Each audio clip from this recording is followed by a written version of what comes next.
ঘূর্ণিঝড় রেমালের প্রভাবে রোববার রাত থেকেই অবিরাম ঝরছে আকাশ। এতে রাজধানীর অলিগলি সহ প্রধান সড়কও তলিয়ে যায় বৃষ্টির পানিতে। থেমে থেমে বৃষ্টির পাশাপাশি দমকা বাতাস। সকালে রাস্তায় নেমেই হোঁচট খান কর্মজীবী মানুষ।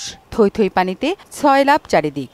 যানবাহনের পাশাপাশি রিক্সা সংকটে বিপাকে পড়েন তারা। 10 মিনিট হলে এখানে দাঁড়ায় আছি, এখনো পর্যন্ত পানি পার হতে পারতেছি না। মজা পানিতে চলে আসলাম, এই যে রিক্সাটা চলে আসছে, বেচারিকে দেখে আমার নিজেরই কষ্ট লাগছে। লোকজন নিয়ে কষ্ট করে আনতেছে পেটের দায়ে। একটু পানি হলে মাজা আমান পানি, বন্যার পানি এসে গেছে, কি করবো এখন আর। মিরপুরের মধ্য পাইকপাড়া দিনভর বৃষ্টিতে বিভিন্ন সড়কে জমে গেছে কোমর সমান পানি। একটু বৃষ্টিতেই যেখানে হাঁটু পানি হয়, সেখানে ঘূর্ণিঝড় রেমেলের প্রভাবে এখানে প্রায় কোমর থেকে গলা পানি।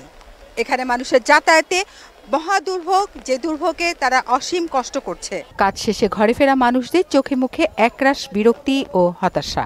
অনেক কষ্ট আমাদের বাসা। সুদবিহীন ব্যাংকিং এ আত্মশুদ্ধির পথ এনআরবিসি ব্যাংকের ইসলামিক ব্যাংকিং আল আমিন। এই পর্যন্ত পানি হয়ে গেছে, পারলে সাঁতরাই দিতাম, কিন্তু আসলে সেই সুযোগও নাই। সরকারের উন্নয়ন কিছুই হচ্ছে না, অনেক পেইনফুল। এটা প্রতিকারই হচ্ছে না, আজ থেকে না বহু বছর থেকে এখানে এই অবস্থা।